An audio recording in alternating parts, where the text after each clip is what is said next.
In this video I'm going to be comparing two generations of Fujifilm's entry-level kit lens, the XC16-50mm f3.5 to 5.6 OIS and the XC15-45mm f3.5 to 5.6 OIS-PZ.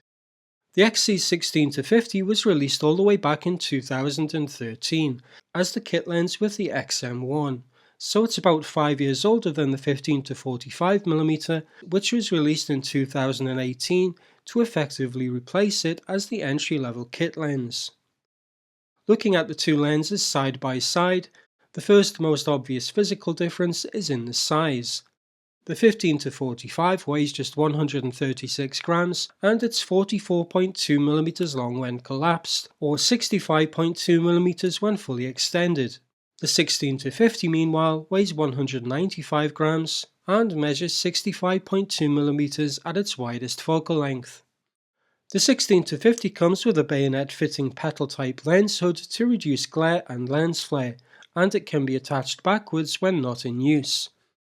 The 15-45 doesn't include a lens hood and there are no physical grooves for adding one later. So if you want to use a hood with the 15-45, your only option is to use one that screws into the filter thread. The zoom ring on the 16-50 takes up approximately a third of the lens barrel. It's a traditional mechanical zoom. Rotate it clockwise to zoom in and anti-clockwise to zoom out. Above that is the focus ring, which is smooth and nicely dampened. The front filter thread is 58mm. The lens mount is made from plastic, which is unfortunately typical of modern kit lenses. The 15-45 uses an electronic zoom system called power zoom. The lens zooms faster or slower depending on how far you rotate the zoom ring. I find this very unpleasant to use. It has a tendency to stick and it's really temperamental. As with the 16-50, the 15-45 has a plastic lens mount. Both lenses are focused by wire. So as far as aesthetics and ergonomics go, I much prefer the 16-50. It's often said that power zoom is better for video, but both lenses suffer from the well-known Fujifilm flicker problem when zooming anyway, making the power zoom feature irrelevant since footage shot while zooming isn't usable. Now let's take a look at the most important aspect of any lens, image quality. Here's an image taken on the 15-45 wide open at 45mm and f5.6. And here's the 16-50 also wide open at 50mm and f5.6.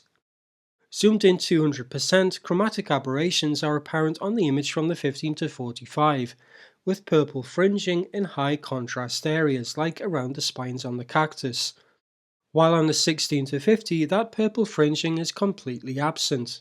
This is easily resolved in post for photos, but for video it's not that easy. Next, sharpness.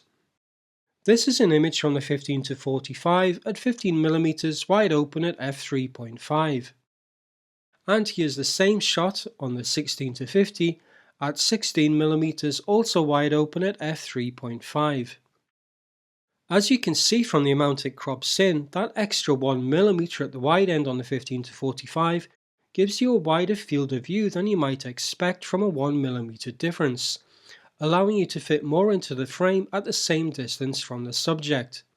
The 16-50 gives you a maximum field of view of 83.2 degrees at its widest, while the 15-45mm gives you 86.9 degrees. This is the center of both images cropped and zoomed 200%, the 16-50 on the left and the 15-45 on the right. I'd say here in the center that the 15-45mm lens has the advantage in center sharpness, although there's not much in it. If we look at the corner though, the 15-45 is definitely softer. Stop down now to f4.5.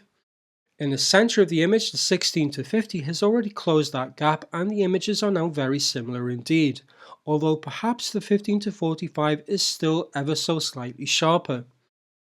Over in the corner, the 15-45 has now sharpened up, with no discernible difference in corner sharpness between the two images. Now at the long end of the zoom range, here's the 15-45 at 45mm and f5.6. And here's an image from the 16 to 50 at 50mm, also at f5.6. Looking at the center of the two images side by side at 200%, there's very little to choose between the two, although perhaps the 15 to 45 is a tiny bit sharper. Looking in the corner, again the 16 to 50 appears to have better corner sharpness, although the difference isn't nearly as great as it was in the wide angle shot. Here's some video shot on the 15 to 45 with continuous autofocus enabled and audio from the built-in mic on the camera.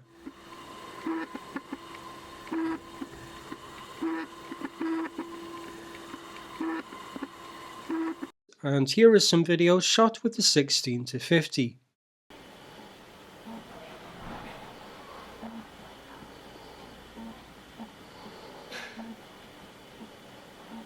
As was hopefully apparent from the clips, when shooting video in continuous autofocus mode, the 15 to 45 focuses slightly faster, but there is a lot of noise from the focusing motor, which is easily picked up by the camera's built-in mic and is still audible even when using a cold shoe mounted shotgun mic.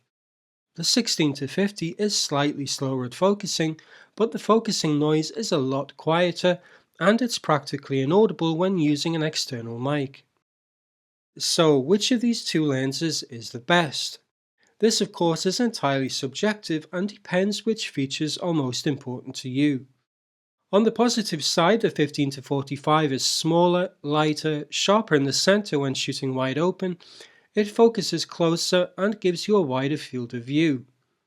On the negative side, it's softer in the corners, has a temperamental electronic zoom system, noisy autofocus when shooting video, and chromatic aberrations in areas of high contrast.